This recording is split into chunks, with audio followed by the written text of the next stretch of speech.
menginformasikan atau menjelaskan perkembangan pendidikan di Indonesia pada masa ke masa. Dan untuk itu, perkenalkan, nama saya Kusmawar. Saya Nur Kaya. Saya Reski Febrianti. Saya Nur Syafika. Saya Rahmat Nugra. Saya Rizkiawan. Simak video selanjutnya. Assalamualaikum warahmatullahi wabarakatuh dan salam pendidikan baik.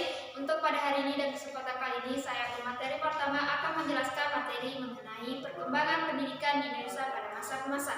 Untuk mempersiapkan waktu, saya langsung saja untuk menjelaskan, dan untuk lebih jelasnya saya akan langsung ke intinya. Baik, perkembangan pendidikan pada masa ke masa yang ada di Indonesia. Yang pertama yaitu perkembangan pendidikan pada masa penjajahan pemerintah kolonial Belanda. Dalam pemerintahan Jepang pada masa itu terjadi dua jalur, diantaranya yaitu pada sekolah-sekolah di masa Belanda. Diantaranya yaitu dua jalur sekolah anak Eropa dan sekti pribumi, yang artinya orang yang mendatang di Indonesia dari lahir atau yang ada di Belanda, orang yang masuk dari negara Nusantara. Yang pertama, eksplorasi Language School setara SD atau 7 tahunan, atau SMP dan SMA 5 tahunan. Dan jalur kedua yaitu jalur sekolah anak pribumi dan Timur Asia asing. Setelah lulus HBS atau ABS, mereka bisa memilih 3 bentuk, yaitu yang pertama bekerja, baik menjadi pegawai swasta, negeri, atau masuk dalam angkatan militer atau angkatan sebagai pemerintahan negara atau sebagai jabatan yang ada di dalam negara Republik Indonesia. Dan kedua, melanjutkan sekolah di Hindia, sekolah Dr. Jawa Stovia, dan sekolah pertanian school, sekolah umum, dan sekolah teknik high school. Dan ketiga, melanjutkan sekolah di Hindia Belanda.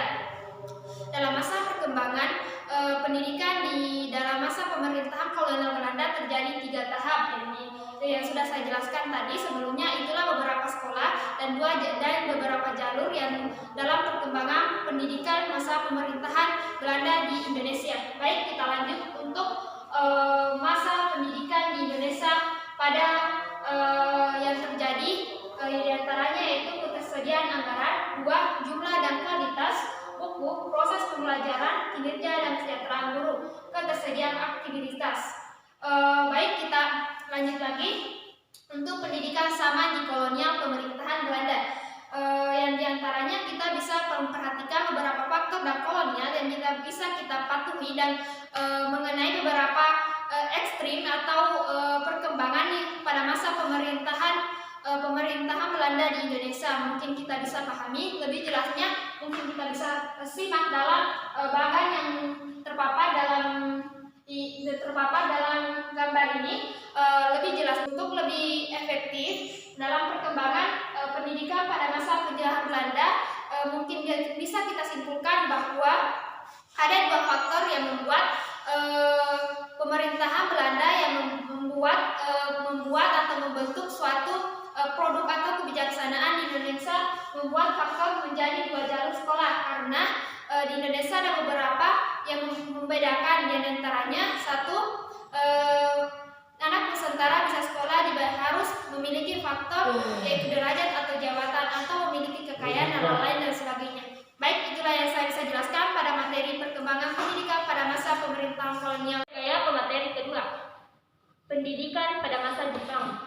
Jepang merupakan salah satu negara penjajah Indonesia yang berlangsung lumayan pendek pada 17 Maret 1942 sampai 17 Agustus 1945. Jepang menguasai Indonesia, di mana segala usaha Jepang ditunjukkan hanya untuk perang. Murid-murid bergotong royong mengumpulkan batu, kerikil, dan pasir untuk pertahanan halaman seolah ditanami umbi-umbian dan sayur untuk bahan pangan, menanam pohon jarak untuk menambah pasokan minyak demi kepentingan perang. Runtuhnya pengaruh kolonial Belanda diikuti dengan tumbangnya sistem pendidikannya pula. Banyak orang Belanda diinternir oleh pemerintah militer Jepang, sehingga banyak sekolah-sekolah untuk anak Belanda dan Indonesia kalangan atas lenyap.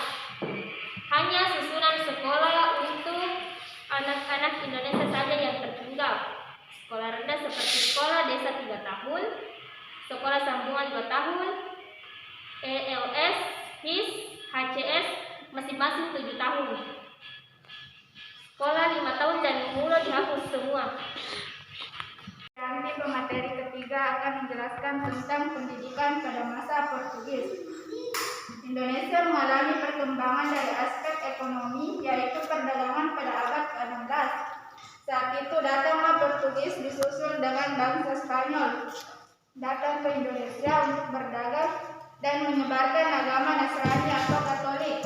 Portugis datang ke Indonesia bersama dengan misionaris, salah satu namanya ialah Franciscus Caverius.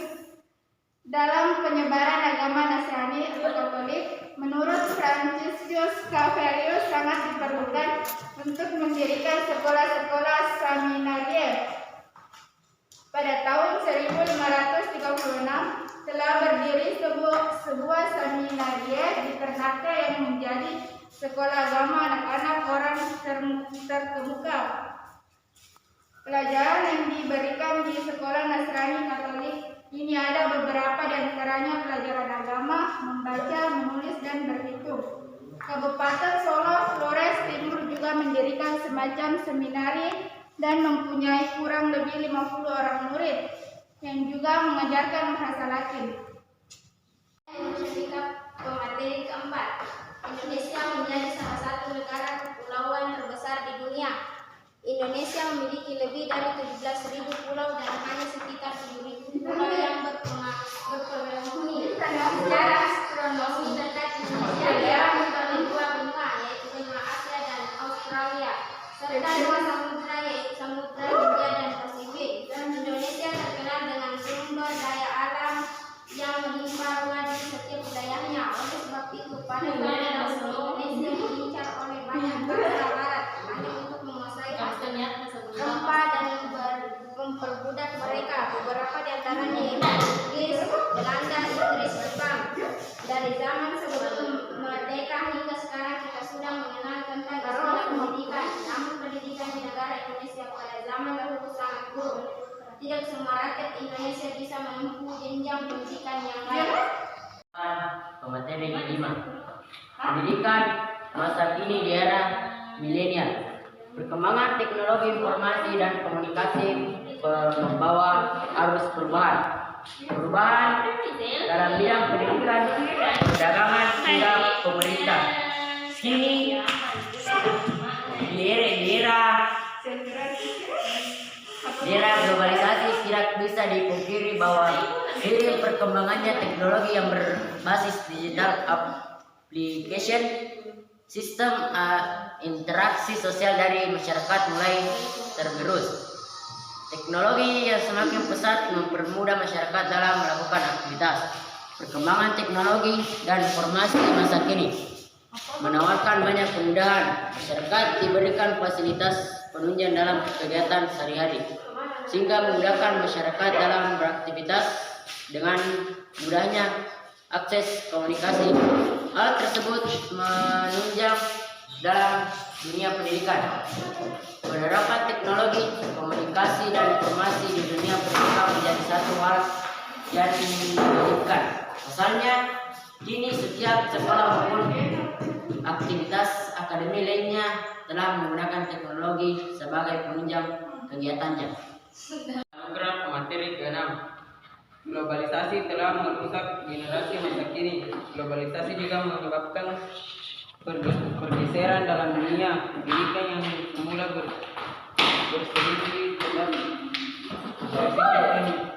sistem tatap muka mengarah pada sistem online dengan masuknya globalisasi dalam dunia pendidikan mengakibatkan interaksi antar manusia itu bergeser dan tanpa dipungkiri lagi bahwasanya hal tersebut akan semakin hilang di era globalisasi yang berbasis digital.